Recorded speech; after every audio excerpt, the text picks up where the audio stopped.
Então, esse é o tema, né, desse webinário. Então, a gente vai conversar um pouquinho sobre a engenharia social, o que é, né, e qual a importância desse tema. Eu vou compartilhar com vocês os estudos que eu tenho e, apesar de que algumas pessoas possam ainda não ter um conceito formado sobre isso, todos nós estamos lidando com isso diariamente, cotidianamente, né? E então o objetivo é mesmo nomear uma coisa que a gente já vive, uma coisa que a gente já sabe o que é. Então, e muitas vezes esse assunto deixa a gente um pouco confuso, né? Ou às vezes até espantado, porque é por onde algumas coisas entram na vida da gente e é bom que a gente compreenda bem como isso funciona, né? Então, a engenharia social, ela é essa utilização intencional de um conjunto de estratégias de manipulação e técnicas de influência social. Então, existem duas formas da gente conseguir que uma pessoa faça o que a gente quer. Uma é mandando, dando ordem, a outra é influenciando aquela pessoa a fazer o que a gente quer. Então, a gente está falando aqui dessa segunda opção, que é quando são as influências que fazem com que as pessoas acreditem que as decisões foram delas, que a ideia é delas, mas que, na verdade, pode não ter sido. Isso pode ter sido influenciado por alguém. Então, para ilustrar, porque eu sei que essa não é uma ideia muito fácil então, para ilustrar, eu trouxe aqui a metáfora do cuco. Eu estava estudando um pouco sobre esse pássaro e ele tem uma estratégia de reprodução que a fêmea, né, do cuco vai no ninho de outro passarinho, come um ovo do passarinho, né, e coloca um ovo de cuco no lugar daquele ovinho que ela comeu. E aí a outra família de passarinhos vai alimentar e vai criar aquele filhote. Então a ideia é mais ou menos essa, né? Como que a gente cria ideias dentro de nós que não são nossas, né? Como que essas ideias chegam para nós e até nós. Então elas chegam por influências sociais, né? Então essas influências elas são aplicadas sistematicamente por diversos meios para semear pensamentos voltados para a construção de uma determinada ordem ou de uma desordem social. Que o que a gente tem visto tem mais as coisas que a gente vê acontecer no mundo, né? Tem mais desordem do que ordem, né? Então, mas são técnicas que são aplicadas sistematicamente para com esse objetivo de influenciar e criar uma certa ordem social. E essas influências, elas se apresentam por diversos meios, né? Uma delas são as publicidades, né? Se a gente observar um propaganda de cerveja, por exemplo, a gente vai ver um monte de pessoas felizes, bebendo, se divertindo, dia bonito. Mas a verdade, a publicidade não apresenta, né? Que o álcool ele acaba com muitas famílias, ele destrói muitas famílias. E na publicidade a gente vê só pessoas felizes e alegres, né? Muito diferente do que realmente é. E muitos acabam acreditando, né? Que a bebida é uma coisa que traz diversão, sem compreender o que essa publicidade está tentando esconder, né? Então, os slogans também, a gente conhece a Coca-Cola, Abra Felicidade. Muitas pessoas acreditam que quando elas bebem, elas estão se tornando mais felizes. As novelas que criam comportamentos, criam modelos de comportamento para as pessoas. Muitas pessoas reproduzem aquilo que vem nas novelas, né? Os desenhos infantis também, as séries, o cinema, tudo isso é sujeito de vir influenciar uma pessoa, né? A música, o teatro, as imagens artísticas. Então a gente vê que essas influências elas se apresentam de múltiplas formas, né? Livros, blogs, revistas, teorias científicas também, né? Por meio de autoridades, professores, celebridades, por meio das redes sociais, YouTubers, né? Por aplicativos jovens e por pessoas próximas. Desculpa. E por amigos também. Então, são ideias aparentemente aceitáveis, né, que atraem a atenção das pessoas e acabam fazendo com que as pessoas considerem. Então, como que funciona, né? O cérebro ele capta essas informações que podem ser subliminares ou explícitas, né? E ele verifica se essas informações são consonantes, se é consonante ou dissonante, se, se isso encaixa com o que a pessoa sabe, com o que ela acredita, ou se não encaixa. Então, se uma informação é dissonante, ela vai produzir um incômodo, uma perturbação, uma ansiedade, alguma coisa, algum sentimento, e vai fazer com que a pessoa queira evitar o sentimento, não queira esse sentimento, né? E aí a pessoa pode, mediante uma ausência de exame consciente dessa informação, ele pode concordar com a informação só para reduzir aquele incômodo que a informação provoca. Então, mas o álcool destrói famílias, mas as pessoas têm o direito de se divertir, então acaba justificando uma ideia que não é verdadeira, né? Então, esses pensamentos, né, cuco, como eu falei lá, né, do passarinho que vai lá e coloca um ovo no ninho de outro, isso a gente tem as condições propícias para qualquer pensamento germinar, né, dentro de nós, e a gente precisa entender como que isso acontece mais especificamente, né? Então, a primeira coisa que eles fazem é distorcer a imaginação. Então a gente tem aqui, eu peguei essa ideia do arco-íris, que a gente sabe que o dilúvio universal é uma história contada em todas as culturas, né, universal, e representa a aliança, né, de Deus com os homens, e é um símbolo muito bonito, um fenômeno, uma manifestação muito bonita da natureza. E aí cria-se uma representação disso e depois distorce completamente o símbolo para ideias que não tem nada a ver com o contexto original. Então, com isso a gente vai perdendo um pouco de contato com a realidade das coisas, né? E construindo ideias distorcidas, né, do que as coisas realmente são.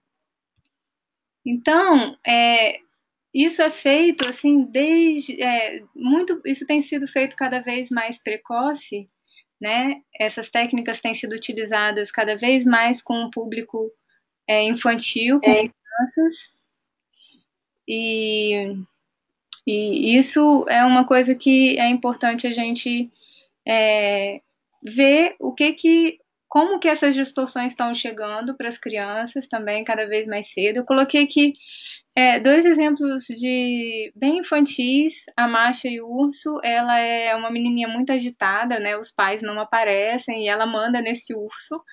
É um urso 3 vezes maior que ela manda nele, ele faz tudo que ela quer. E ela é muito agitadinha, a gente vê que ela é uma criança, assim, bem agitada.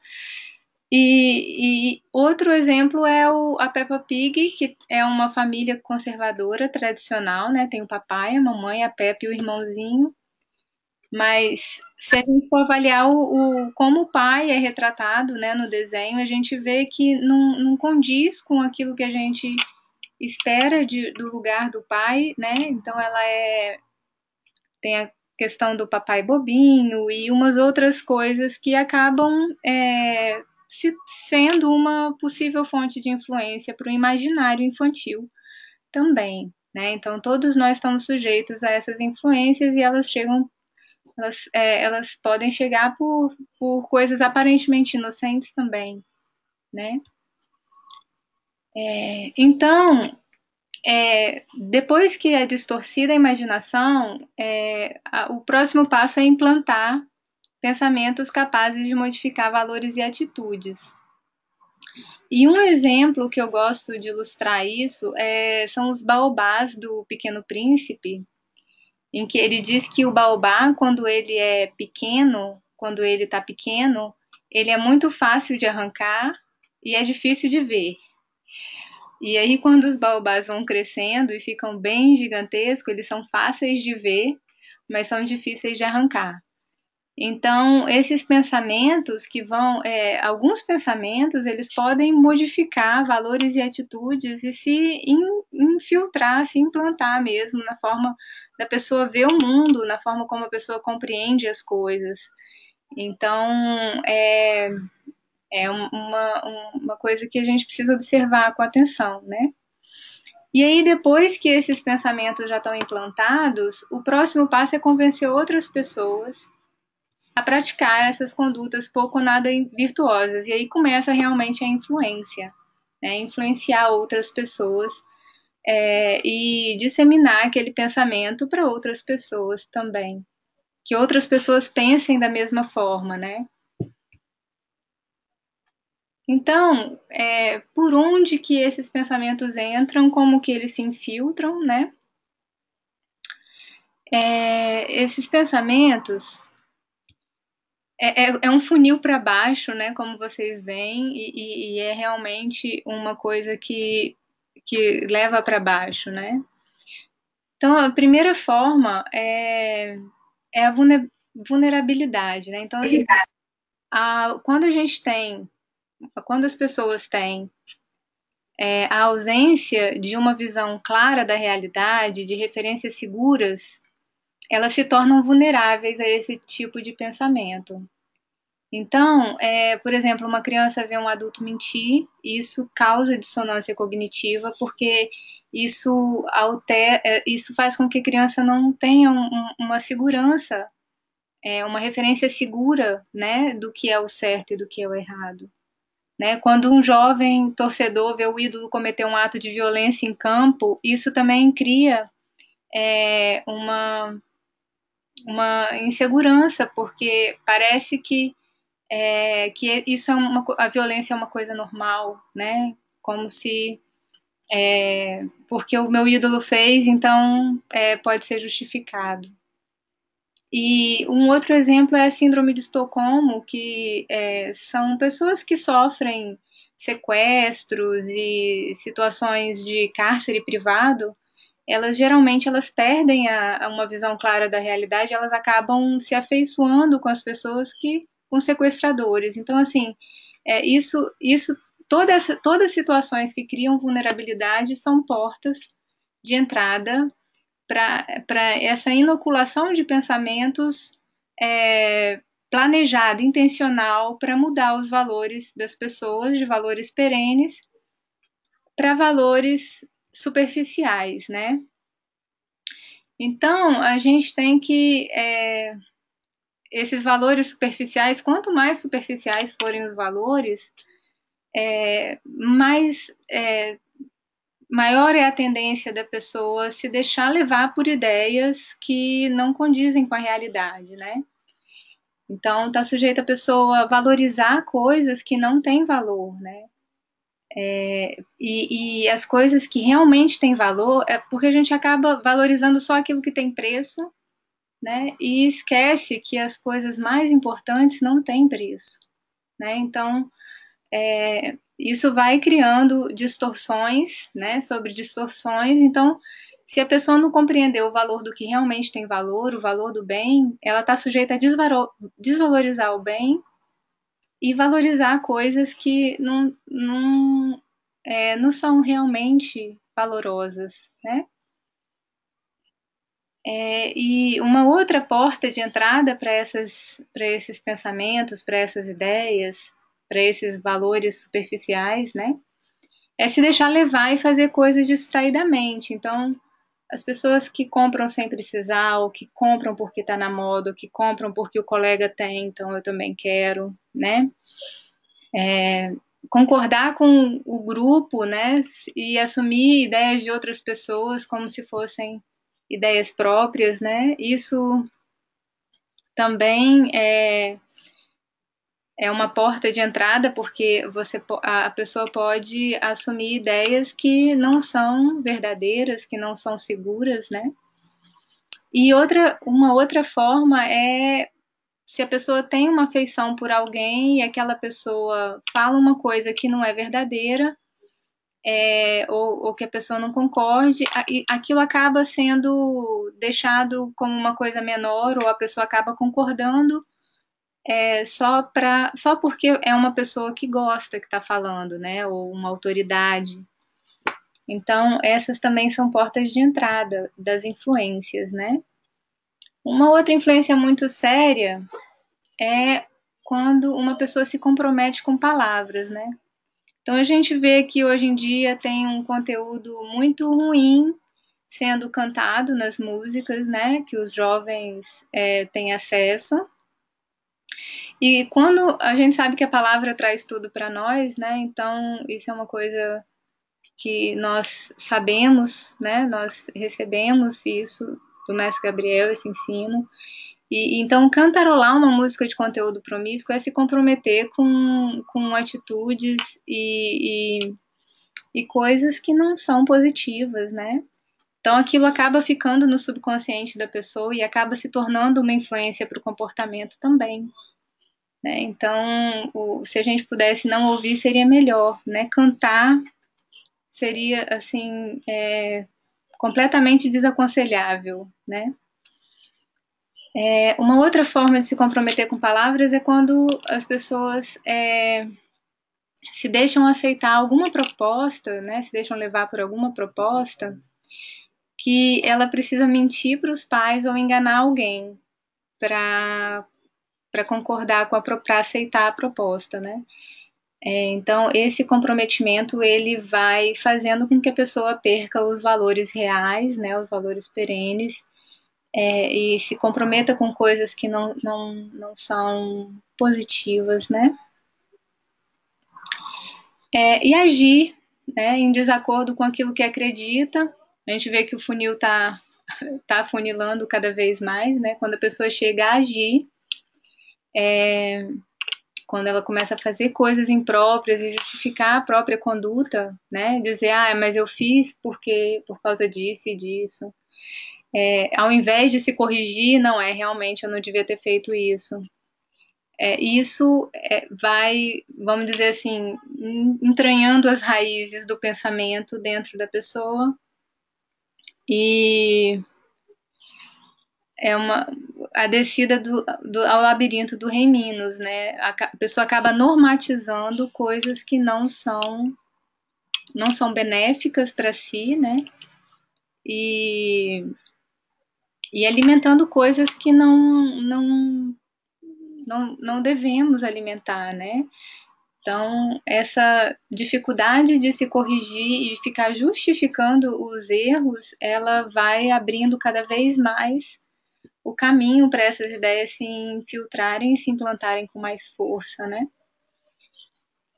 E aí, quando chega nesse ponto, a pessoa passa a defender essas atitudes impróprias, né? Esses valores superficiais, e até a tentar convencer outros de que isso está certo, de que isso está certo assim.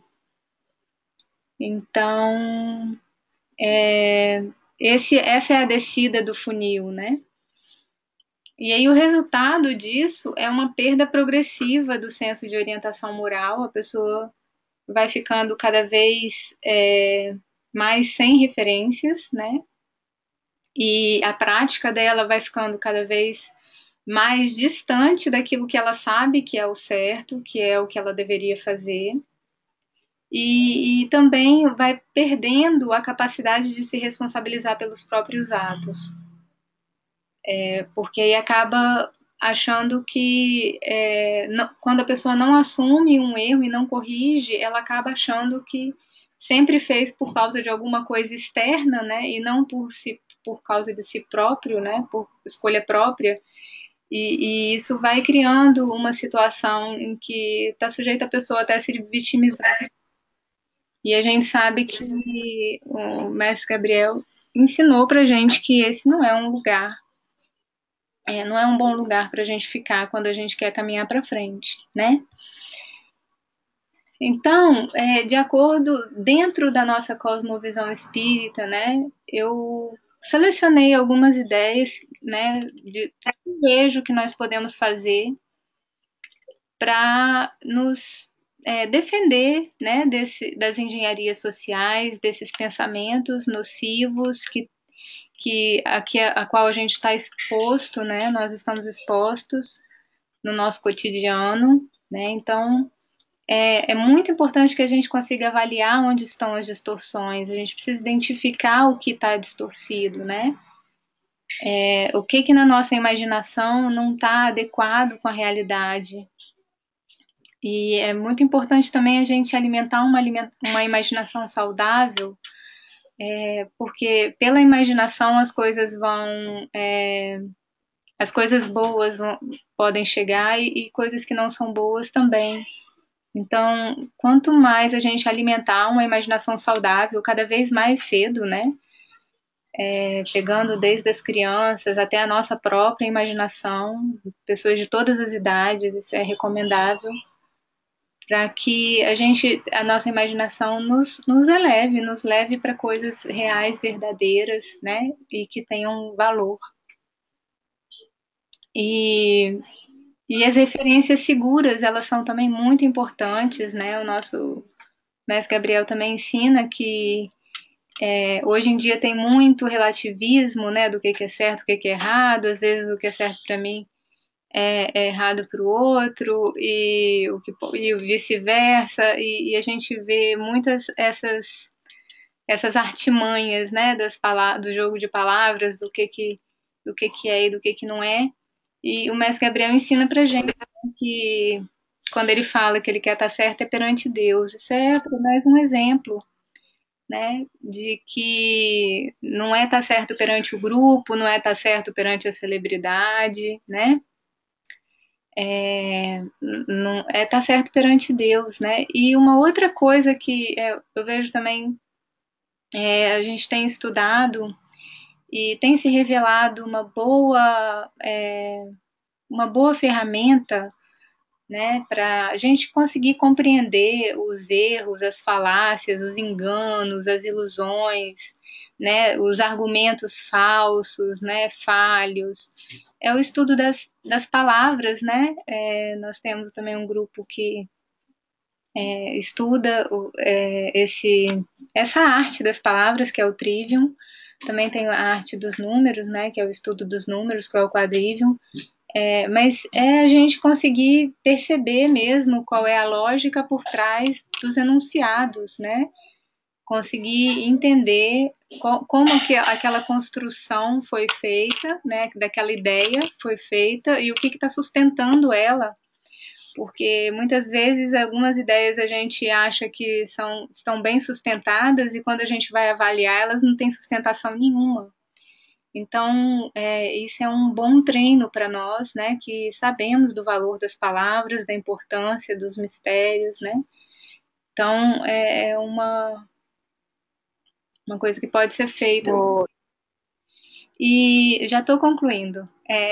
E uma coisa que a gente pode fazer também, que eu encontrei, é a nossa possibilidade de se examinar e se corrigir, ter isso como algo natural e necessário. Fazer isso como, assim, aprender a fazer isso em si, né? E ensinar as crianças desde o quanto antes a se examinarem e se corrigirem, né? Porque eu vejo que esse é o caminho da consciência, né?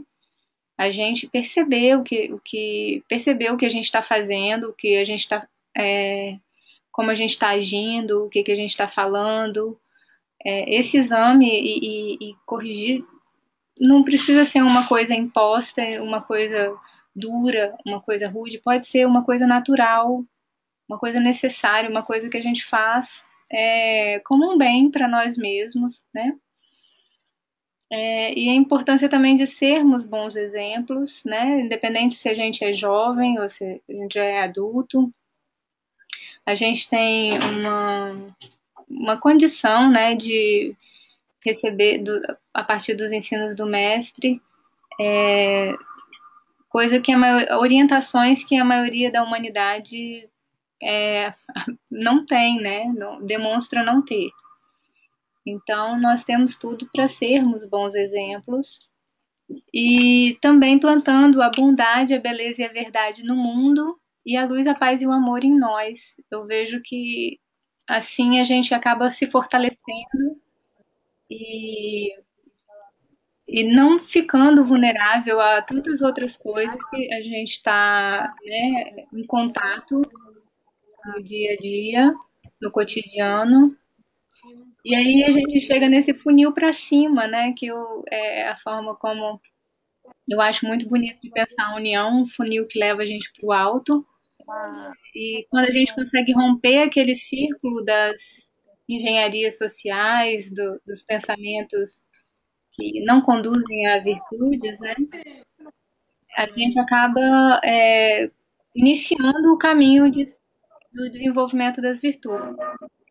Então, bom, foi isso que eu preparei para nós hoje, né? Eu agradeço a atenção, a paciência dos senhores que me acompanharam até aqui e, e é isso. Boa noite.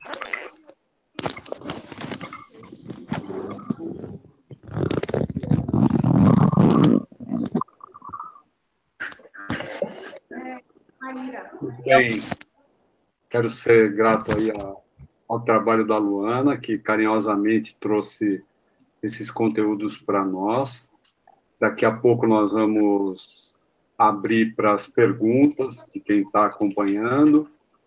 Eu quero apenas perguntar ao mestre Edson Saraiva se ele quer fazer algum comentário adicional, de alguma maneira quer contribuir com o que foi apresentado, antes ainda de nós abrirmos para as perguntas. Por favor, amigo, se quiser, estamos aqui para ouvir. Mestre Almir, eu coloquei aqui algumas coisas enquanto a Mana falava, né? Falei um pouquinho sobre, coloquei o trivium, né? Que é a ciência e arte de uso da palavra, saber falar, saber escrever, né? E saber, saiu aqui, comparação não, é comparação das linhas de pensamento, que é a chamada dialética. Então, você vai comparando as linhas de pensamento para você encontrar, fazer uma síntese mais verdadeira, né? E o mestre Gabriel faz isso muito bem em alguns momentos, né? O certo e o errado bem exemplifica bem isso. Depois eu coloquei algumas coisas sobre técnicas de engenharia social, para quem estiver interessado, tem ampla bibliografia sobre isso, né? A submissão à autoridade, que é também batizado de efeito Lucifer, né? O que levou a acontecer os campos de concentração. O conformismo, né? Que é uma experiência simples de fazer e que demonstra que as pessoas vão se conformando com as normas de grupo, né? E vão mudando o seu pensamento conforme o grupo muda. Outra coisa interessante, também chamada norma de grupo, que é uma pequena fonte luminosa num quarto escuro. No final, o pessoal todo mundo vai para um tipo de ponto luminoso, procurando ter uma adequação da visão das pessoas, e, na verdade, aquilo é falso. As pessoas trocam as suas crenças, seus valores, né? De uma maneira que elas nem percebem e acreditam na mentira, porque elas têm que ter essa dissonância cria uma necessidade delas serem falsas e acreditarem na falsidade. Esse é o Rajneesh Osho. Essa série é do Netflix. É pesada e é um documentário muito bem feito. para mostrar a dissonância cognitiva que ele conhecia muito bem. Ele era um filósofo da Universidade de Mumbai, que depois se tornou um guru muito famoso, o Rajneesh, e depois passou a ser chamado Osho. Né? E esses são alguns episódios, né, onde os investigadores investigam muito bem como ele chegou a criar uma influência que hoje está no mundo. Mundial.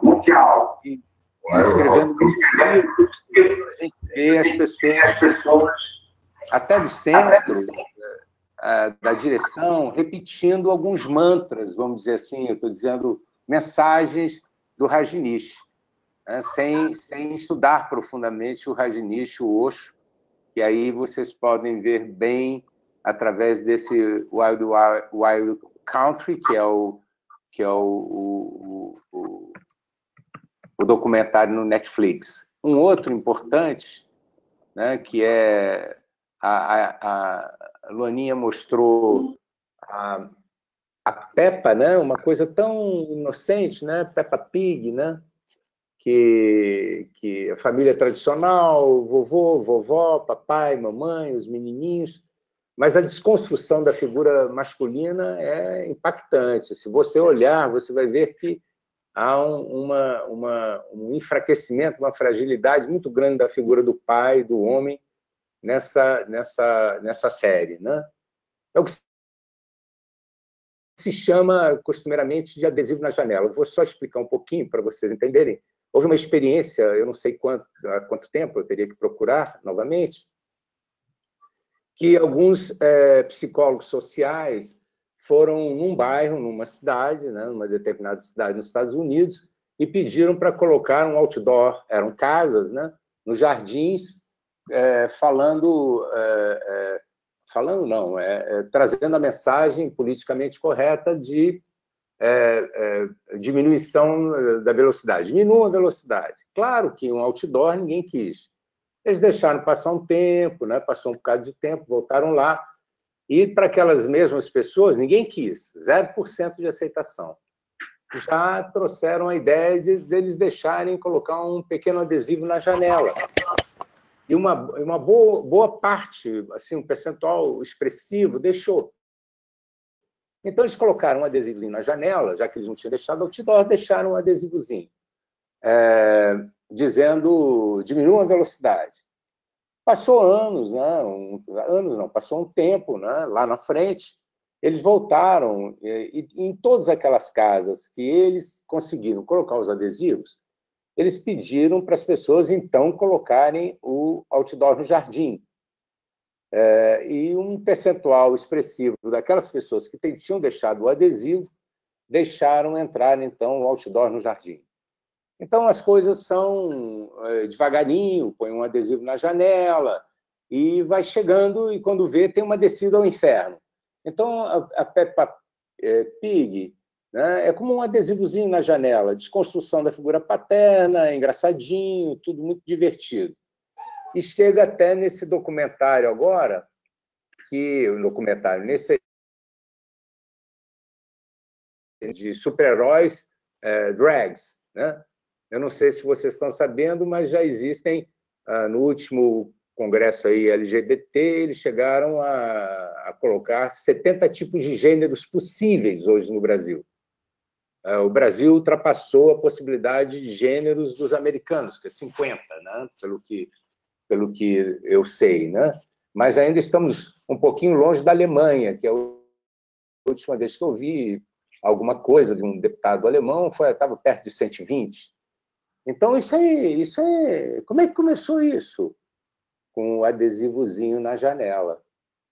Com o adesivozinho na janela. Devagarinho, devagarinho, semeando uma multiculturalidade, palavras muito bonitas cristãs, né? Liberdade é uma palavra cristã, liberdade é uma palavra maravilhosa. Mas liberdade hoje é um saco de gatos, né? Então, isso do Netflix, essa série das drags, tem um nome, né? É de brasileiros, tá? As pessoas, esses personagens, eles são pessoas comuns durante a manhã, têm suas profissões, e à noite elas são drags, né? E super poderosas, né? Um outro exemplo interessante aquela série de Crepúsculo, né? Você tem, então, ali vampiros do bem. Tem os vampiros do mal e tem os vampiros do bem, né? Isso é uma coisa muito, muito grave, né? Porque devagarinho vai criando a ideia de que... Então, você está numa época que a garotada já fala coisas legais, são sinistras, né? Tem o sinistro, tem o animal, tem o camarada que toca um instrumento, é uma fera, e aí você vai vendo a desconstrução da linguagem. Começa tudo pela linguagem, a desconstrução da linguagem, né? Passou um programa da Maria pedindo que eu falasse aqui do programa da Malhação, mas lá sobre LGBT, vocês podem ver, nós não vamos passar isso aqui, não, dar todos os exemplos, porque são muitos exemplos dessa desconstrução que está acontecendo na música, na arte, na cultura em geral, né? Aquele museu lá das crianças tocando um homem pelado, né? Impensável há 20 anos, aquilo seria impensável. Agora tá bem normal, né? Coisas muito graves, né? Já tem lugares no mundo onde a pedofilia já está sendo considerada algo aceitável, que pode ser normatizada, né? E por aí vai, né? Eu estou usando vai mesmo. Isso tudo são engenharia social. Isso não é algo aleatório, tá? Estão já lutando para isso na Holanda, já tem partido pedófilo, né? A única causa, já tem um deputado ou dois que são eleitos para defender isso. No Canadá, em alguns lugares, tem algumas coisas já acontecendo, né? E a gente vai devagarinho mostrando para vocês tudo isso, porque nós estamos seguindo toda essa, vamos dizer assim, essa maldade, né? Essa perversidade, né? Agora já tem 3 milhões de gays. Há 30 anos atrás era impossível pensar em passeatas com 3 milhões de gays, e o que acontece não é para se falar, né? Então, de uma maneira avassaladora, isso está entrando. E nós temos que nos cuidar muito, né? E entender dessa engenharia social para nós fazermos uma reflexão dentro das casas, no centro, saber os antídotos, né? O nosso objetivo com essa mesa redonda, com esse seminário, é o de trazer o assunto de uma forma introdutória, como foi possível nós vermos na apresentação, nos comentários adicionais. Nós não poderíamos pretender esgotar o assunto numa conversa que deverá ter, no máximo, 2 horas de duração. Mas algumas coisas ficam bastante claras nas falas até agora, né? Uma delas é de que, como pais ou como dirigentes desse centro, nós podemos estar atentos às mensagens que chegam de forma, como a Luana disse na apresentação, subliminar. O que quer dizer? Chegam de forma disfarçada, chegam assim, de uma maneira meio escondida, não chega assim escancarado, né? E isso está presente, por exemplo, nesses meus contatos com pessoas de diversas regiões. A gente tem visto necessidade, inclusive, de passar uma peneira nas histórias que são contadas para as crianças pelos contadores de histórias da União do Vegetal, porque algumas pessoas, conversando comigo, me mostraram, que estão sendo usados como base para trabalhar com as crianças, histórias em que por exemplo, existe história que tem em algum lugar sendo contada para a criança, que a figura paterna é tão maltratada na história quanto no desenho da Peppa Pig.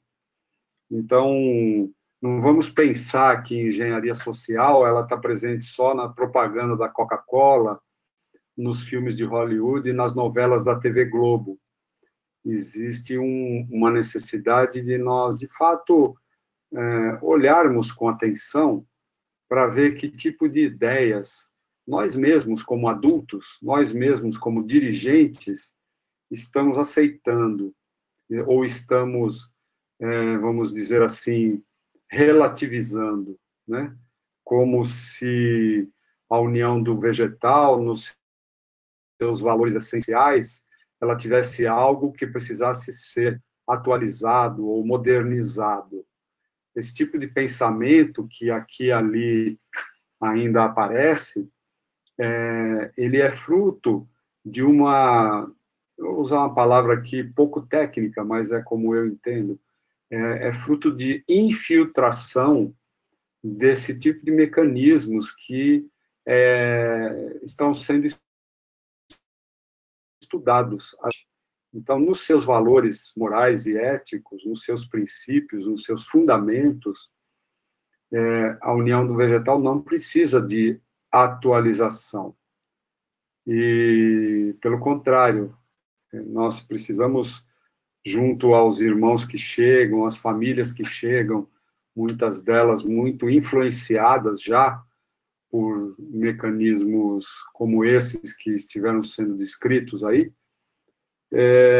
nós afirmarmos os valores da união, os valores originais, com simplicidade e com clareza, e procurando trazer esclarecimento para as pessoas, né?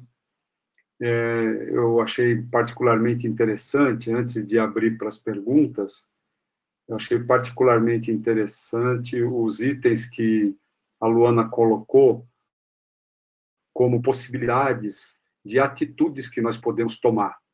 E ela colocou uma expressão lá, cosmovisão espírita. Eu não sei se eu entendi certo o que você quis dizer com cosmovisão espírita, Luana, mas aqui eu já falo o que eu entendi e já deixo como a minha primeira pergunta. Cosmovisão espírita seria, eu entendo, o modo de ver a vida, o olhar para a vida, a adoção dos valores como fraternidade, amor ao próximo, como autopreservação, os cuidados com a própria saúde, o respeito como regra geral de convivência, respeito com as crianças, respeito por si mesmo, respeito com as mulheres e assim por diante. Então, quando você fala de cosmovisão, se eu entendi bem, você não está falando de planetas, de cometas, de sistema solar, você está falando de um olhar para a vida, de como nós, como espíritas ou espiritualistas, nós como discípulos de Mestre Gabriel, encaramos a vida. E isso, por si só, já nos prepara para uma defesa desses mecanismos de engenharia social. Foi isso que eu entendi, Luana, e não sei se é isso que você quis dizer. E, então, nesse sentido, eu também sou grato porque nessa introdução ao tema, um tema delicado, um tema muito sensível, né? Você também trouxe algumas maneiras simples que nós, né, a União do Vegetal nos propõe sobre como nos defender disso. Que eu entendo como resultante desses trabalhos de desvirtuamento das virtudes, de distorção da verdade e de semeadura de ideias nefastas, ideias que são destrutivas e negativam a vida, exatamente a simplicidade da união do vegetal por si já é um mecanismo nosso de defesa. Eu entendi certo, é isso mesmo, Pode falar um pouquinho mais sobre isso, amigo? Perfeito, mestre Almir. É isso mesmo. A cosmovisão espírita é a gente entender, né, que o objetivo maior, né, da vida, da nossa existência, quem nós somos, né, que nós somos espíritos. O mestre Gabriel fala que enquanto a gente não entender o que é espírito, a gente não, para tirar o atrapalho do meio do povo, né, entender o que é o... Vive tudo atrapalhado, né? Ele fala. Sim, É. exato. E é isso, eu vejo que a doutrina da União do Vegetal, os ensinos do Mestre Gabriel, que deixou para nós, eles são a melhor defesa contra as engenharias sociais. Toda a doutrina da União, toda ela é a defesa contra as engenharias sociais. E a gente tem um grande tesouro, né, que boas e firmes e seguras orientações perfeitas mesmo, para a gente conseguir se desvencilhar, né, dessas influências nocivas, né, dessas ideias que são, de certa forma, até corruptas, né? É isso mesmo. Alguma coisa o senhor falou a respeito das histórias, né? E também algumas atividades serem melhor avaliadas, né? Junto aos jovens, por exemplo, também filmes que são indicados, haver vamos dizer, uma avaliação prévia por parte dos pais e das pessoas da direção estarem mais próximas acompanhando, para, inclusive, dialogar, não proibir de assistir, mas se assistir, dialogar e mostrar, né, o esclarecimento pela visão da União do Vegetal, dos ensinos do Mestre Gabriel. Acho que isso é uma coisa interessante para ser examinada. Uhum. Legal. Luana, estão me chamando a atenção aqui discretamente, estão me perguntando aqui de que núcleo você é. Fala um pouquinho de você, da sua caminhada na União, para saber quem é que está transmitindo aí os ensinamentos hoje. Se apresenta para o pessoal. Então, eu iniciei minha caminhada já há alguns dias na União, uns 13 anos, e eu sou sócia no núcleo Caminho do Mestre, aqui na primeira região, e estamos trabalhando para inaugurar o núcleo Mestre Pequenina, agora na próxima, sem ser essa sexta, na outra, no dia 28, no dia do aniversário da Mestre Pequenina. E eu vim do Espírito Santo, né? Iniciei minha caminhada lá no Núcleo Príncipe Ancarilho e já estou aqui em Porto Velho, na primeira região, desde o ano passado. E, bom, é isso. Esses estudos também eu tenho feito já há alguns dias e o maior incentivador que eu continue estudando isso é o mestre Edson Saraiva. E E eu vejo que nós precisamos mesmo abrir os olhos para isso e perceber. Eu já passei por situação de ver durante a sessão, no âmbito, crianças jogando jogos assim que eu não acho que seriam próprios nem para jogar em casa, né? Tipo de polícia e ladrão, coisas de violência. Então os pais bebendo vegetal e os jovens assim fazendo coisas que eu acho que os pais talvez nem soubessem. Então, tem uma coisa sobre valor que eu gosto de falar e que eu por algum motivo não consegui falar durante a apresentação. Tudo bem se eu falar agora, mestre Almir? Claro. É que eu gosto de perguntar para os jovens, né, para os adolescentes, o que eles entendem, né, sobre o valor das coisas assim mais simples, né? Às vezes o valor do vestuário, o valor de um objeto cultural como um lápis, uma caneta, um garfo, porque tudo isso tem origem, tem história, né? E eu gosto de perguntar para eles quantas pessoas eles acham que participaram da produção da roupa que eles vestem. E aí eles sempre me respondem que é da ordem das dezenas, né? E se a gente for parar para pensar quanta tecnologia, quantas pessoas, quantas gerações estão contidas, né, na fabricação dos objetos que a gente usa cotidianamente. Então é como se a gente fosse perdendo essa referência dessa continuidade que existe, né, da humanidade, e como se as coisas tivessem só preço e perdessem valor mesmo. Então era isso, né? Essa observação eu gosto de fazer. Pode mandar uma pergunta. Certo. Legal, muito bom, grato. Acho que é bem lembrado.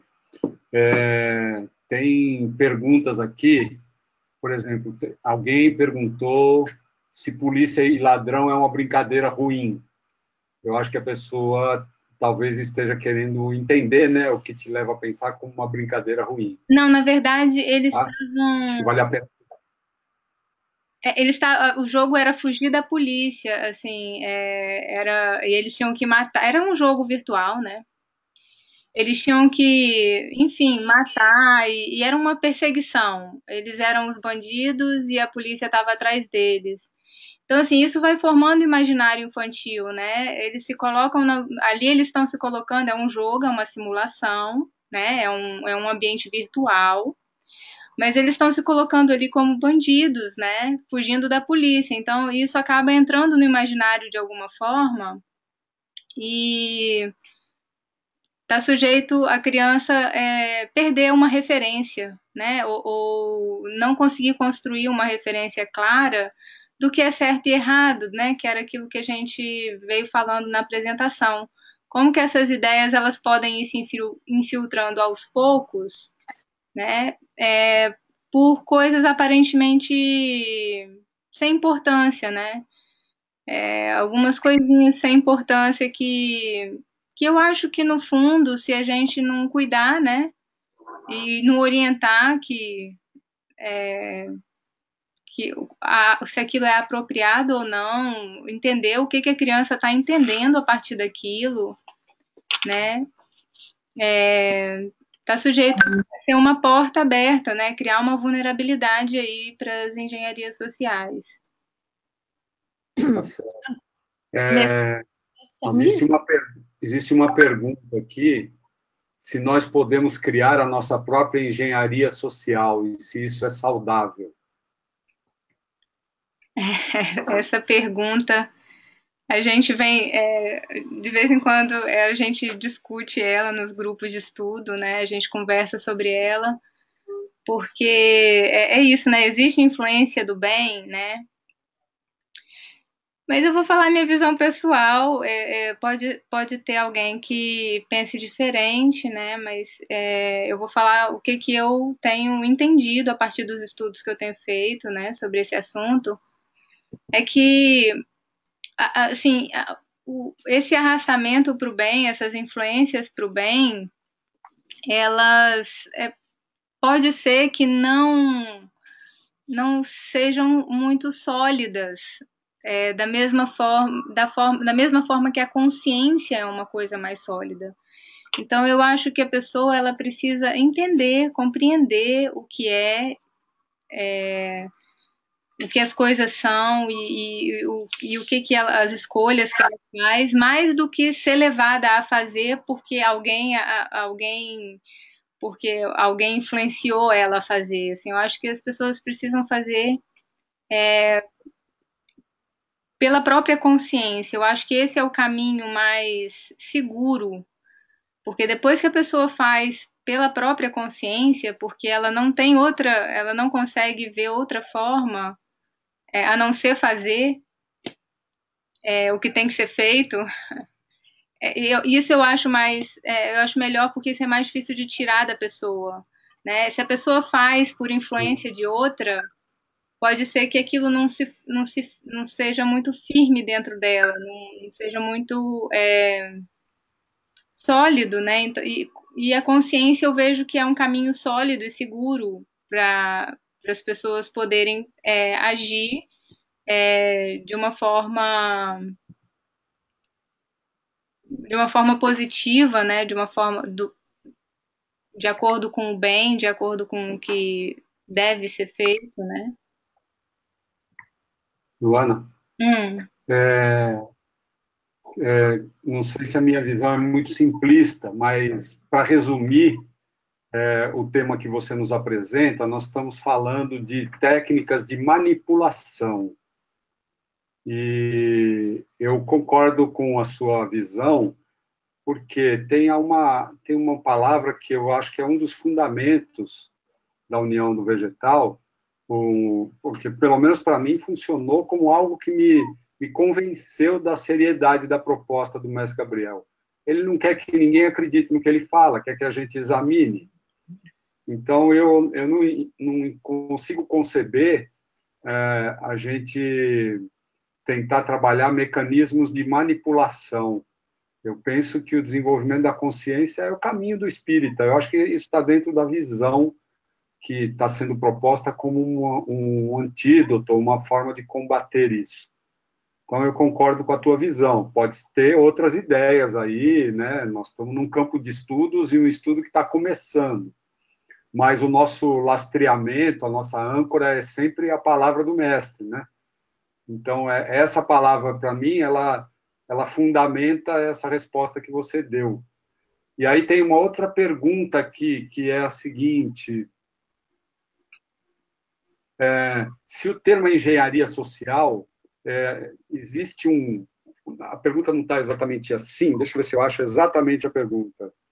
Quando colocamos o nome engenharia social, considerando o que escutei do mestre Edson Saraiva, essa engenharia, sendo um projeto, um plano social, é projetada e conspirada por quem? A gente sabe que não é só propaganda para levar a consumo desenfreado, né? Existe aí outros objetivos, mas a pergunta está querendo saber se é possível identificar quem é o engenheiro. Acho que é isso que ele quer saber, né? E a gente sabe que são diversos agentes desse engenheiro, que o mestre Edson, de alguma forma, já falou. Mas talvez você possa mencionar disso tudo que compõe esse estudo, quais são vamos dizer, os maiores interesses que hoje estão sorrateiramente trabalhando através desse tipo de técnica?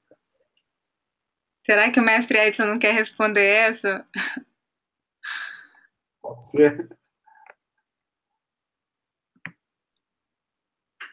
Bom, eu posso dizer também, porque ele abriu. Ah, diga aí, Luaninha, tua visão, diz aí. Tá indo bem. Então,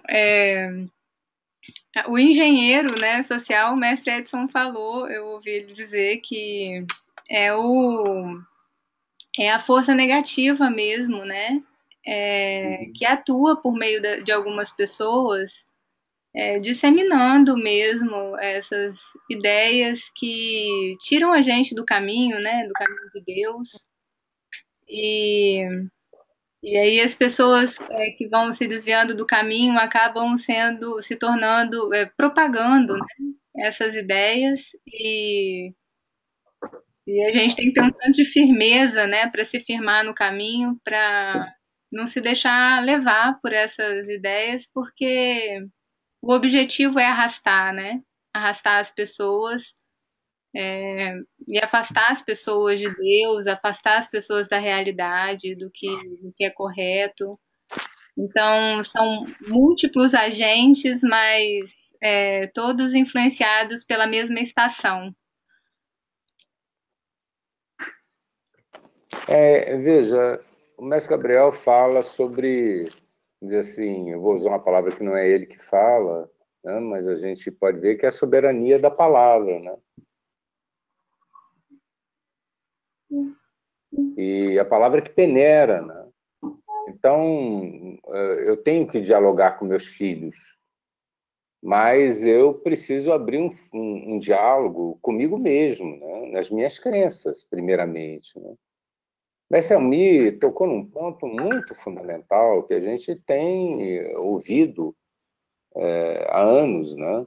É que a união do vegetal tem que evoluir, a união do vegetal tem que ser contemporânea, a sociedade é pós-moderna, essas falácias, né? Porque eu costumo dizer que não existe pecado novo, né? Só tem pecado velho, vestido de novo, mas é pecado velho, né?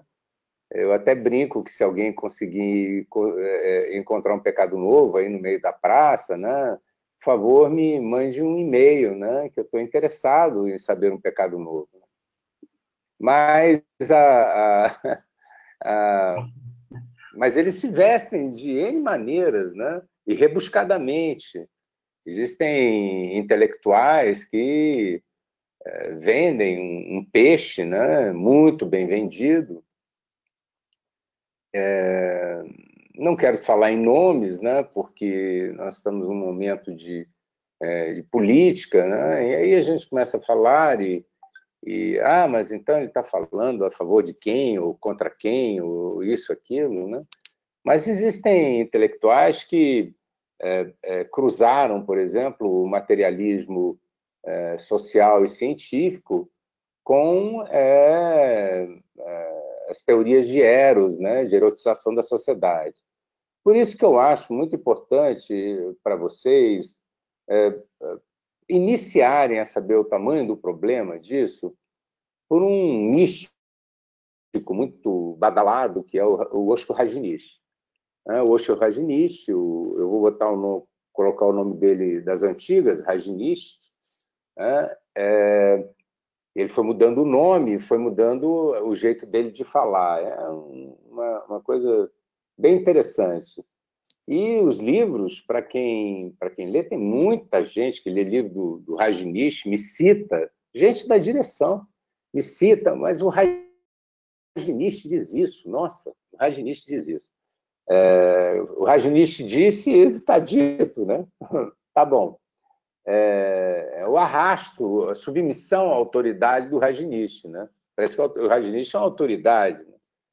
Então, ele mistura e manda, né? Ele mistura Tantra com alguns evangelhos, com algumas coisas dos chineses, e coloca umas pitadas de hinduísmo, são 5 linhas, aí ele escolhe uma, põe budistas no meio, usa também física quântica, que ninguém sabe o que é isso, mas todo mundo me fala de física quântica e até agora ninguém conseguiu me explicar esse negócio. Mas me falam muito de física quântica, né?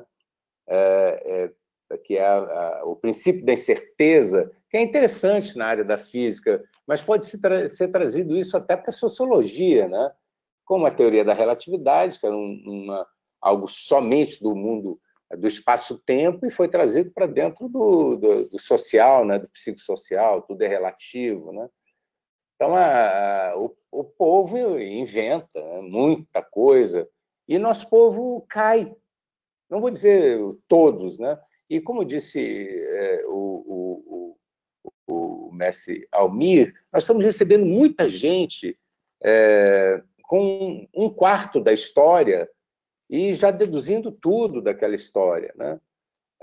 O deslocamento de Deus como o pino do meio-dia para a humanidade, pelo menos para a civilização ocidental, que Deus era o pino do meio-dia, aos pouquinhos foram deslocando para o homem à medida de todas as coisas, não Deus mais à medida de todas as coisas, e sim o humanismo, e depois aí o relativismo, né, do humanismo, e mais na frente aí se desloca para o Estado é a medida de todas as coisas, né? Isso já... E Deus cada vez mais distante, né? Cada vez mais distante. Me falam muito que a Europa, por exemplo, é um exemplo de educação, Alemanha, França, que trazem essas velhas, novas maneiras de ensinar, que a gente está estudando na escola, do trivium, do quadrivium, mas as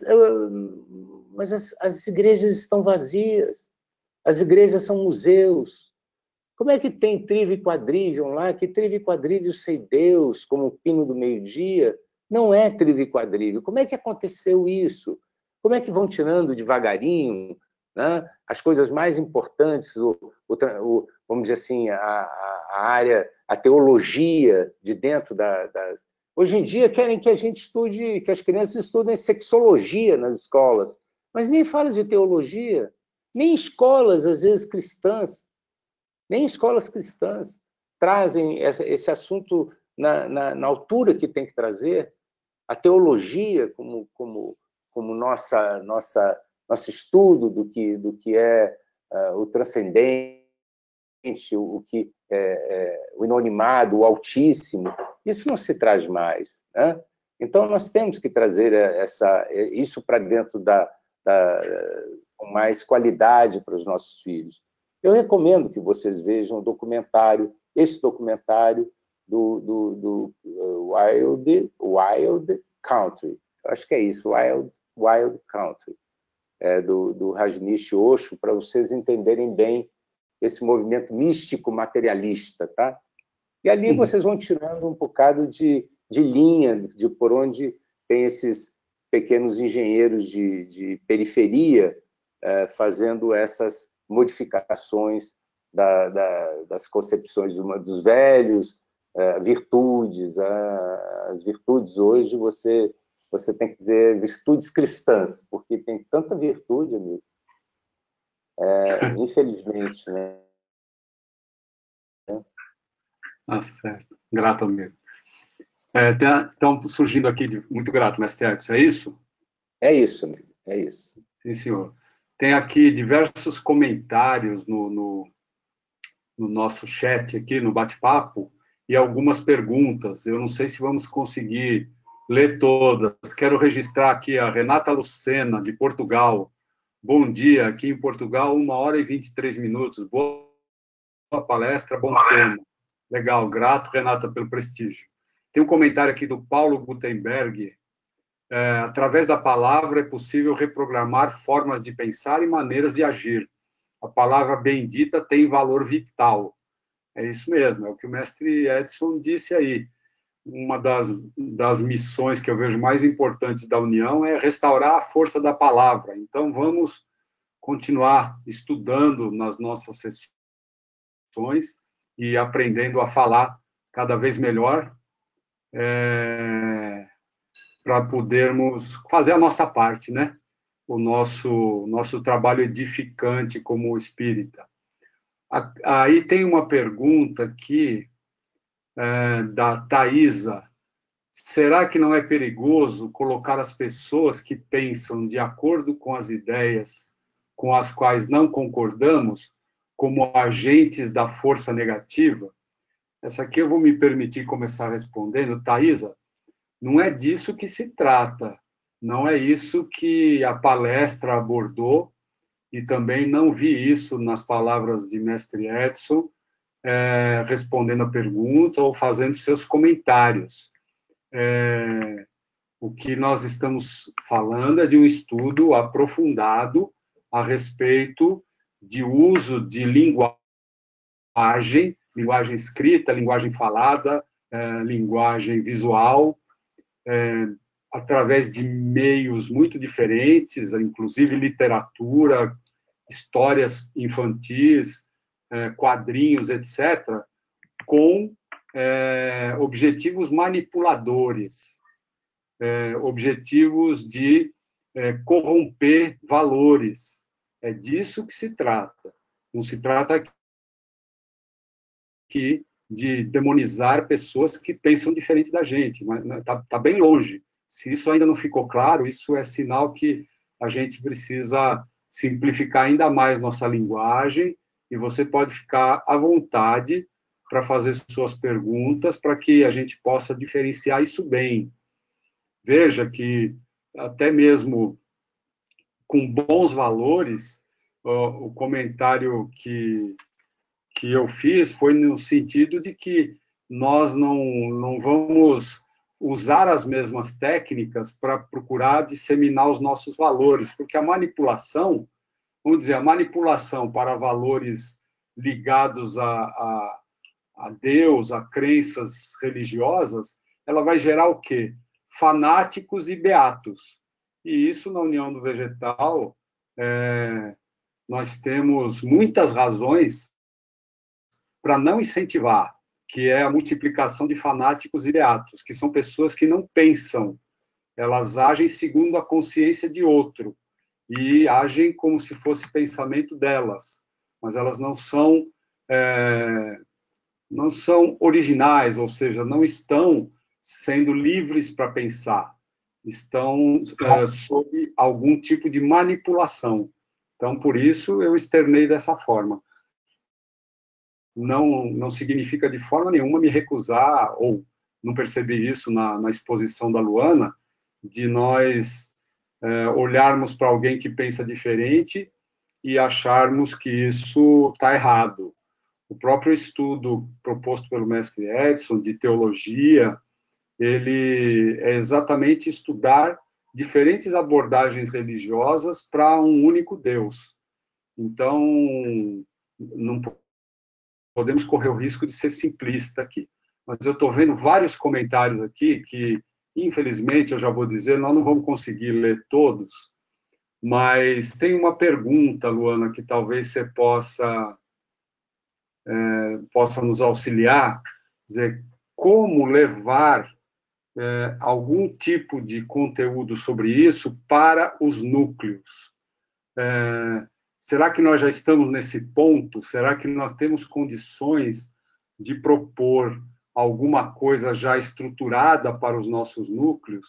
Como é que está o trabalho do GT e se você acha isso possível ou se o nosso trabalho é esse mesmo, de conscientizar inicialmente dirigentes, pais e mães para essa realidade da existência de uma engenharia social e como ela se mostra, se nós estivermos olhando bem, e isso servir de alerta, e mantendo a tranquilidade, mantendo a harmonia, não com objetivo alarmista, mas a gente procurar prestar atenção no que está à nossa volta.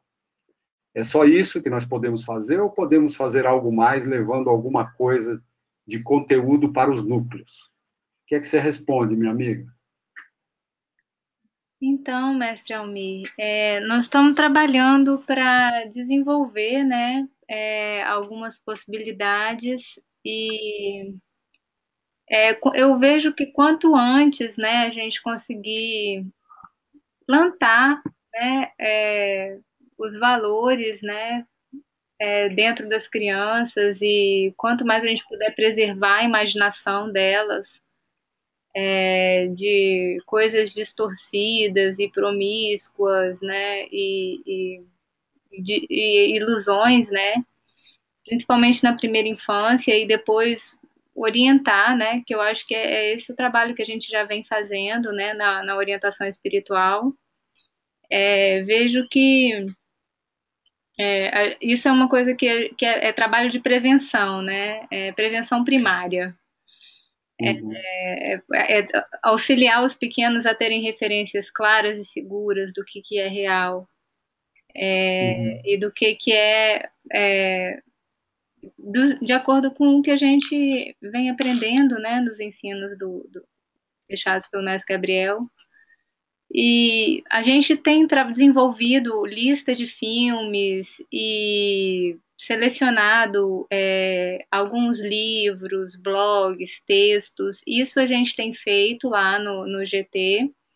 E esse material ainda não tem uma forma de aplicação, né? Mas o objetivo é a gente conseguir continuar fazendo melhorando essa lista e deixando ela com um formato mais bem acabado para distribuir para as pessoas que quiserem se basear em alguma coisa daquelas para propor alguma atividade, mas nós não temos ainda nenhuma proposta pronta. Eu acho que o objetivo maior é esse mesmo, a gente se conscientizar disso, saber, começar a pensar nesse tema. E aí, mais para frente, talvez surjam modelos, né, formas de levar isso para os jovens, uma forma atraente, né, que eles gostem, que eu acho que essa também é uma demanda deles, né, eles também estão nesse mundo vivendo essas coisas, né, sofrendo essas influências, e eles precisam ter acesso a saber que isso existe também, mas ainda não temos um modelo, né? Legal. Legal. Eu quero aproveitar, então, e fazer um pedido a você. Se existe uma lista, ainda que seja pequena, vamos começar a colocar isso claramente à disposição dos núcleos e vamos melhorando a lista e fornecendo novas versões. Eu sei que nós estamos apenas no começo, né? É um dos grupos de trabalho que eu procuro acompanhar, mas aquilo que a gente já puder, com segurança, oferecer para os núcleos de bons conteúdos, isso vai na mesma direção. Num comentário que a gente recebeu aqui, a conselheira Laura, nossa diretora do Departamento de Memória e Comunicação, escreve aqui que incentivar a cultura do bom, do belo, como um antídoto para os efeitos da engenharia social. E, a respeito disso, também eu aproveito para comentar que nós, em breve, vamos lançar algumas iniciativas. A primeira delas vai ser uma mostra de vídeos de até 7 minutos, que serão produzidos por jovens e crianças da União do Vegetal, exatamente para que a gente possa não só selecionar bons conteúdos, mas para a gente começar também a produzir, a incentivar a produção de arte, produção de cultura pelo nosso próprio povo, pela nossa própria irmandade. Então, nós vamos começar a ter a primeira iniciativa é essa mostra de vídeos. Em breve vocês vão ter notícias. E depois nós vamos trabalhar cordel, repente, poesia, prosa, desenhos animados, artes plásticas. Nós vamos ter conteúdos artísticos e culturais produzidos pela nossa própria irmandade, com um incentivo especial direcionado a jovens e crianças. E a nossa ideia não é fazer uma competição, nós vamos apenas fazer uma seleção dos vídeos e de outras obras, para evitar que exatamente sejam expostos para o nosso público interno conteúdos que possam estar, de alguma maneira, contrariando os nossos princípios e os nossos valores. Mas, grato pela contribuição aí, conselheira Laura, me fez lembrar um pouco do trabalho que a orientação espiritual já está preparando em parceria com o Departamento de Memória. A Vivete pergunta: e sobre o programa de educação para a diversidade sexual nas escolas e a concepção de família, evolução da família, também está inserido nesta engenharia social ou não? O mestre Edson já respondeu. Vivete, é só comparar os valores por trás e compararmos com os do mestre Gabriel. Acho que a resposta já foi dada, né? Essa, para mim, faz parte daquelas coisas que são óbvias, não são muito subliminares, né? Agora, tem outras que são mais difíceis de identificar, mas que, com o olho vivo, a gente consegue. Bom, meus amigos, considerando o fuso horário, considerando o tempo de capacidade de retenção com atenção do nosso público. Eu quero ver se nós conseguimos, Luana, responder talvez a mais uma pergunta. Ah, não é a Laura, é a Isabela. Desculpa, Isabela. Seja bem-vinda. Saudades de conversar com tua mãe, deve ser. Valeu, Isabela. Então, essa contribuição foi da Isabela. Muito grato. Está valendo do mesmo jeito. Bom, diversas pessoas considerando o tema importante. Quero dizer, respondendo a alguns comentários, que nas regiões que eu tenho visitado, me reunido com os pais e com os dirigentes, e também com os jovens, não com tanta propriedade técnica, mas assim, com base nos ensinos fundamentais da União do Vegetal, a palavra do mestre Gabriel, eu tenho procurado orientar na direção de cada vez mais defendido das ilusões. Nós temos até a chamada correção do coração que fala isso, né? Examinar bem direitinho para se defender da ilusão ou para defender da ilusão. Basicamente, nós estamos falando de ilusão num nível muito profundo, porque o objetivo final é disseminar valores distorcidos, onde o errado pode querer parecer certo e nós não podemos nos confundir. Então, enquanto eu estou falando, eu estou procurando caçar aqui uma pergunta. Aproximar crianças e pais da natureza é aproximar do Criador, Deus, também é um antídoto. Sem dúvida, mestre Gênesis Garcia Pereira Júnior, muito bom. Bom, como educar os pais para não trazer eletrônicos, para ser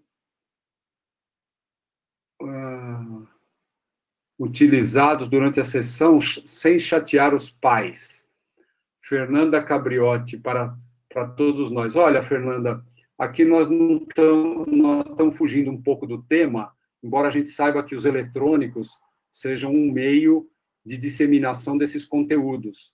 Agora, como fazer com que os pais não se chateiem com determinadas orientações, o nosso trabalho é o trabalho fundamental da União do Vegetal.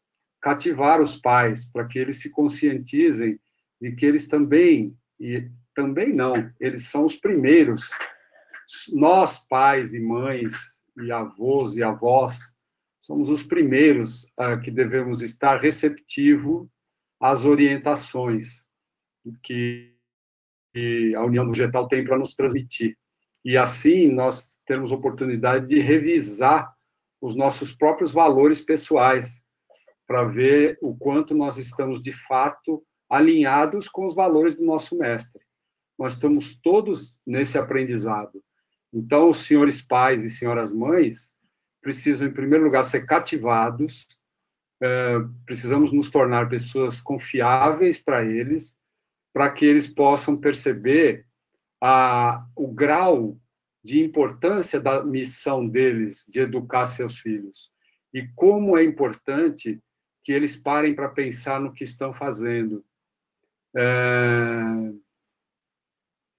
Então, esse tema dos eletrônicos e outros temas, né? Agora, recentemente, em Maceió, numa sessão, uma conselheira me perguntou como é possível chamar a atenção de uma criança sem que os pais fiquem chateados. Então, tem outros temas relacionados ao nosso trabalho da UE que passam por uma coisa muito importante, que é a construção da amizade entre nós. A amizade entre as pessoas certamente faz com que pessoas pensando diferentes possam cada vez compreender melhor a mensagem do nosso mestre Gabriel.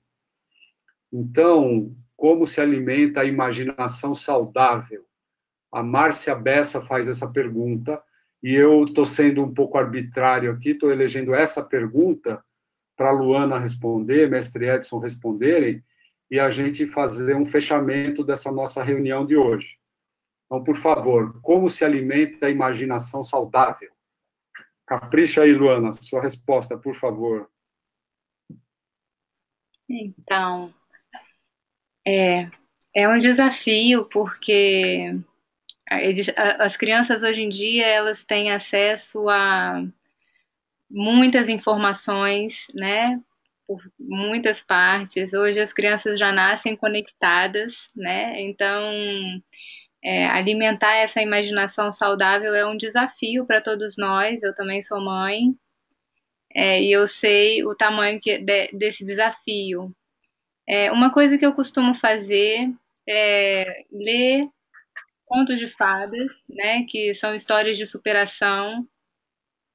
E antes de dormir, isso alimenta a imaginação saudável deles, porque eles veem situações difíceis, né, dos personagens e que e que no final o conteúdo moral é muito positivo, porque sempre o personagem consegue resolver, né, aquele dilema ou aquele desafio que foi imposto a ele.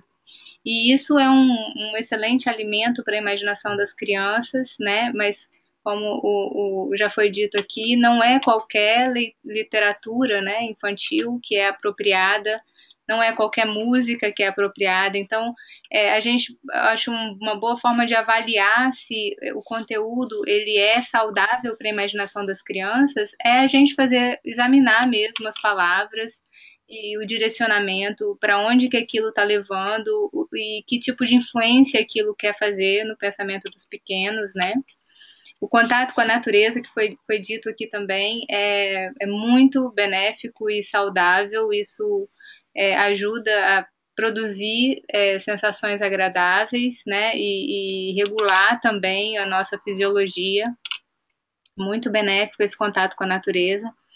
E um vínculo, o exemplo dos pais é a maior forma, né, de alimentar essa imaginação de forma saudável. Então, procurar sermos, né, esses bons exemplos para os filhos, isso é melhor do que, assim, vale mais do que qualquer coisa que a gente possa dizer a eles, né?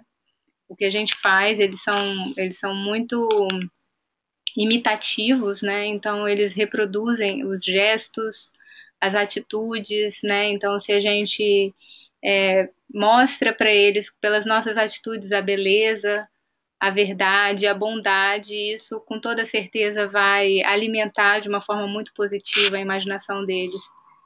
Então, eu vejo que é basicamente essas formas, né? É possível que existam outras, mas eu acredito que pelo exemplo, pela boa literatura, pela boa música, pelo contato com a natureza, né? Resumindo, a gente consegue, assim, as imagens religiosas, o sentimento religioso, né? De amor a Jesus, a Deus, isso tudo fica impresso na criança quando a gente consegue transmitir isso para eles, e isso dura para toda a vida. Então, tem um estudo que relaciona até o fator de proteção para o uso de drogas na vida adulta com o fato da criança frequentar a religião dos pais. Então, esse sentimento de religiosidade, de amor a Deus, as coisas da natureza de Deus, isso tudo exerce um efeito benéfico muito além do que a gente é capaz de imaginar, né? Então, acredito que essas são algumas ideias, né? Algumas formas de alimentar a imaginação saudável das crianças. Ok, eu quero agradecer a responsabilidade que o senhor me passou. Eu estou aprendendo a carregar mais responsabilidade e para mim tem sido uma coisa boa. Estou me superando, estou me desenvolvendo com isso. Quero agradecer ao senhor, a confiança do senhor e do mestre Edson. E tudo que eu venho recebendo na União do Vegetal, que tudo que eu fizer pela União ainda vai ser bem pouco perto de tudo que eu recebo. Então, quero dizer que eu sou grata, grata pela paciência dos senhores também comigo. E uma boa noite a todos. Mestre Edson? Almir, assim, mestre Almir e todos, né, e todas. Bom, um dia de alegria para mim, né? E eu quero reiterar isso que eu teclei, né? Que nós não estamos tratando aqui de pessoas, né? Nós estamos vendo aqui as ideias. E até coloquei um dito de Santo Agostinho, né? Que foi um pecador e que saiu do pecado. Quem quiser ver a história, é muito linda, a história de superação dele. E ele dizia, né, ao erro, a morte, e ao errado, o perdão. Me lembra muito de alguém, né, que diz mais ou menos parecido, mas Gabriel, ele recebeu as pessoas como elas, com seus pecados, com suas mazelas, com suas crenças na sua casa, e os tratou como pessoas especiais. Isso faz uma diferença imensa, que isso é autoespiritismo.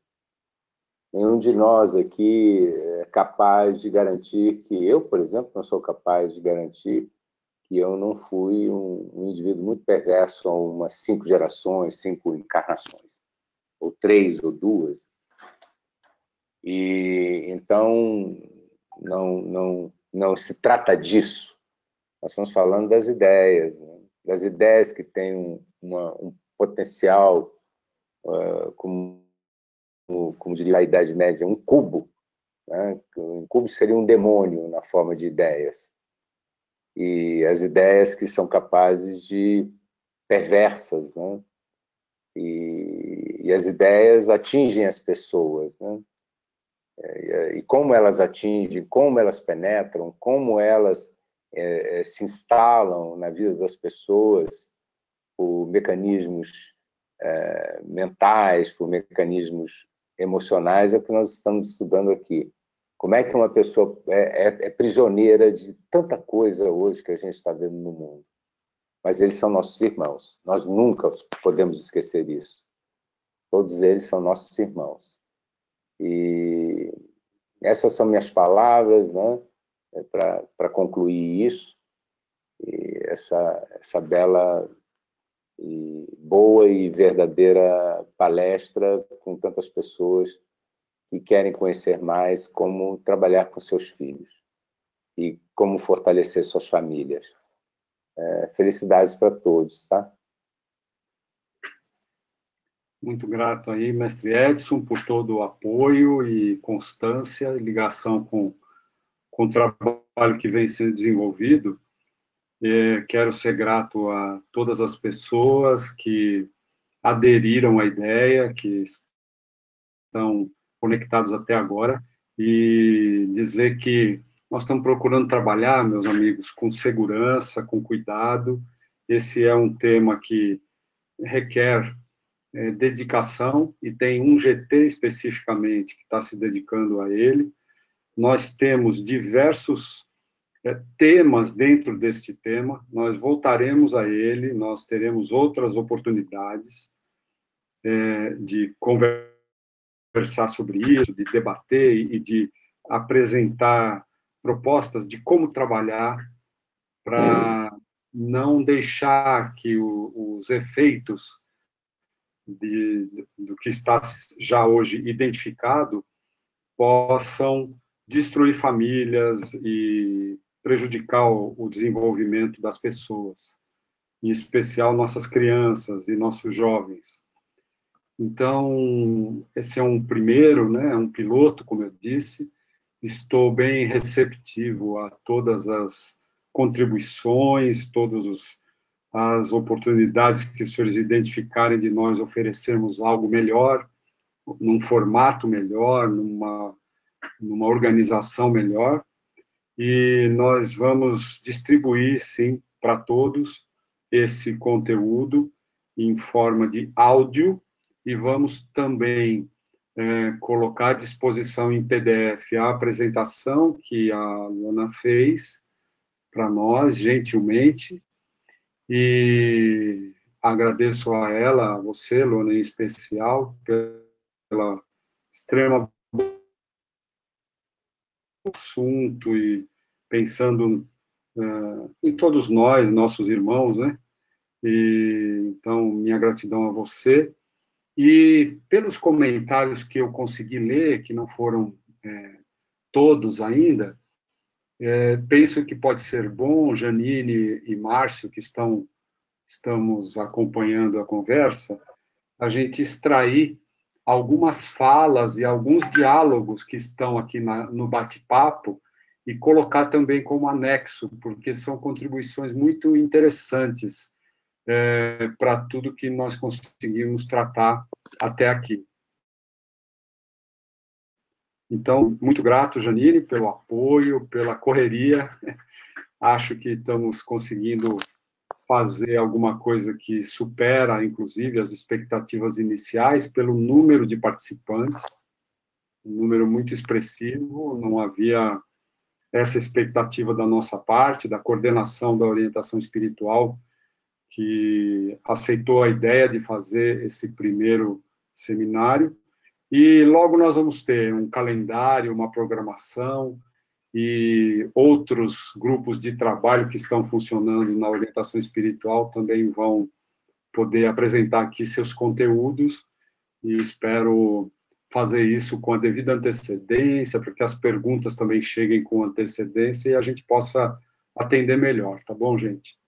Então, muito grato, bom dia para os da Europa, uma boa noite, um bom repouso para todos do Brasil, e a ligação de pensamento de todos nós com a reunião do CONAGE que se aproxima, será nesse final de semana, desejando que nosso grande mestre Gabriel abençoe a todas as famílias, a todos nós, especialmente a alta direção da União do Vegetal, no encaminhamento das decisões para o engrandecimento da União do Vegetal no cumprimento da sua missão na Terra. Gratíssimo, meus amigos, eu me sinto muito feliz de nós podermos estar tendo esse tempo aqui para tratar de um assunto de uma forma mais concentrada. E a gente viu que tem muito ainda para falar. Tudo de bom, boa sequência para todos e sigamos juntos fazendo o melhor possível. Um abraço.